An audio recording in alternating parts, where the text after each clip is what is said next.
बिस्मिल्लाहिर्रहमानिर्रहीम। अस्सलाम वालेकुम। तमाम किसान दोस्त भाई कैसे हैं। मैं आपका दोस्त डॉक्टर शुएब और आज का जो मैं टॉपिक लेके आया हूँ वो जानवरों के जो है नॉर्मल टेम्परेचर के बारे में कि जानवर के जो नॉर्मल टेम्परेचर है ना वो कितने होते हैं।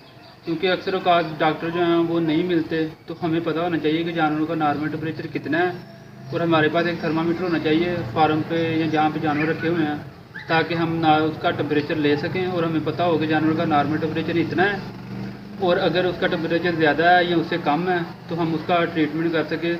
जब तक डॉक्टर नहीं आता उससे पहले कोई देसी या इंग्लिश इलाज या कोई मेडिसिन पड़ी हो उसके हिसाब से। तो आज हम आपको बताएंगे जानवरों के नॉर्मल टेम्परेचर के बारे में, जो कि जानवर तंदुरुस्त और तवाना नज़र आते हैं। उसमें जानवर में सबसे पहले भैंस है। भैंस का जो नॉर्मल टेम्परेचर है वो होता है 101 डिग्री।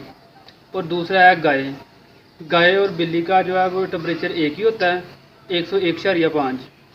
गाय का और बिल्ली का दोनों का जो नॉर्मल टेम्परेचर है ना नॉर्मल वो 101.5 है। और उसके अलावा बाद जो है वो कुत्ता आ जाता है। कुत्तों का नॉर्मल टेम्परेचर जो होता है वो 102 डिग्री होता है।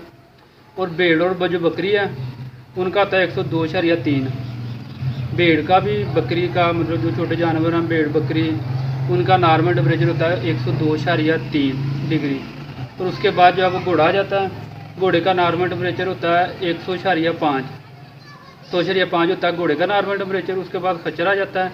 खच्चर का नॉर्मल टेम्परेचर होता है 99.7 मतलब 99.7 डिग्री से। और उसके बाद जो आ जाता है मुर्गी। मुर्गी का सबसे ज़्यादा टेम्परेचर होता है जो होता है 106 डिग्री नॉर्मल टेम्परेचर है ये मुर्गी का। और अगर ये नॉर्मल टेम्परेचर गाय या भैंस का हो तो इस यहाँ पे वैसे जानवर जो मरने के बराबर होता है जब इतना टेम्परेचर हो जाता है। और उसके बाद जब ऊँट आ जाता है, ऊँट का सबसे लो है 97 मतलब 97। तो ऊँट का जो नॉर्मल टेम्परेचर होता है ना वो 97 डिग्री है। यहाँ पे जानवर का टेम्परेचर लो हो जाता है जिससे जानवर जो है वो जिसम ठंडा हो जाता है और मर जाता है। तो ऊँट का यहाँ पे टेम्परेचर जो है वो नॉर्मल होता है। ये थे आज के हमारे नॉर्मल टेम्परेचर जो कि हमने आपको बताए। हमें ये सोचा कि शायद इस टेम्परेचर से आपको फ़ायदा हो सके। इसके साथ ही हमें इजाज़त दीजिए आज। अल्लाह हाफिज़। हमारे चैनल को सब्सक्राइब करें, लाइक करें, शेयर करें ताकि ऐसे ही हम आपको ज़्यादा से ज़्यादा वीडियो के बारे में बता सकें ताकि आप अपने जानवरों को तंदुरुस्त और तवाना रख सकें। शुक्रिया।